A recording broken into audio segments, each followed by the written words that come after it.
కళ్యాణ వెంకటేశ్వర స్వామి పేరుతో ఉన్న బిల్డింగ్లోనే దేవుడంటే ఏమాత్రం భయం లేకుండా వైసీపీ నేత చెవిరెడ్డి భాస్కర్ రెడ్డి 5 ఏళ్లు అరాచకానికి పాల్పడ్డారు. వీటిల్లో సంపాదించిన సొమ్ములో కొంత భాగం వాటాల కింద జగన్కు పంపించేవారు.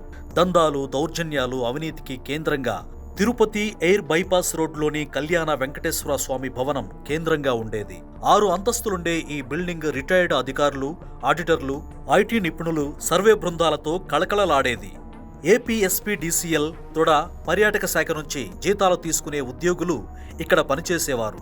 ఖాళీ భూముల వివరాలు సేకరించడం, వాటిని రియల్ ఎస్టేట్ వెంచర్లుగా మార్చడం, టెండర్లు రాబట్టుకోవడం, వాటిని కమిషన్లకు ఇతర సబ్ టెండర్లుగా ఇవ్వడం లాంటి పనులు ఇక్కడ చక్కబెట్టేవారు. భూదందాల్లో బాధితులపై దౌర్జన్యాలు కూడా ఇక్కడే జరిగేవి. చిత్రం ఏమిటంటే రియల్ ఎస్టేట్ వెంచర్లకు కూడా కళ్యాణ వెంకటేశ్వర స్వామి పేరే పెట్టారు. ఈ వెంచర్లు తొడా నిధులతో రోడ్లు వేయించడంతో పాటు ఇతర మౌలిక సౌకర్యాలు కల్పించి ధరలు పెంచి అమ్ముకునేవారు. చంద్రగిరి నియోజకవర్గంలో దొంగ ఓట్ల నమోదు కూడా ఇక్కడ నుంచే జరిగింది. సర్వేల పేరుతో ప్రజల వ్యక్తిగత సమాచారాన్ని సేకరించారు. ఇక్కడ వాడిన కంప్యూటర్లు, ప్రింటర్లు, కెమెరాలు, ల్యాప్టాప్స్, ఫర్నిచర్, జిరాక్స్ మెషిన్స్ అన్నీ తొడా నిధులతోనే కొన్నారు.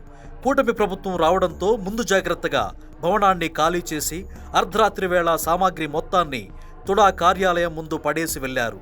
అవన్నీ ప్రస్తుతం నిరుపయోగంగా ఉన్నాయి. భూమన కరుణాకర్ రెడ్డి, అతని కొడుకు, భార్య, చెవిరెడ్డి, అతని కొడుకులు, వైసీపీ ద్వితీయ శ్రేణి నాయకులంతా తిరుపతిని పూర్తిగా దోచుకున్నారని, వారి అరాచకాల నుంచి రక్షించాలని స్థానికులు ప్రభుత్వానికి విజ్ఞప్తి చేస్తున్నారు.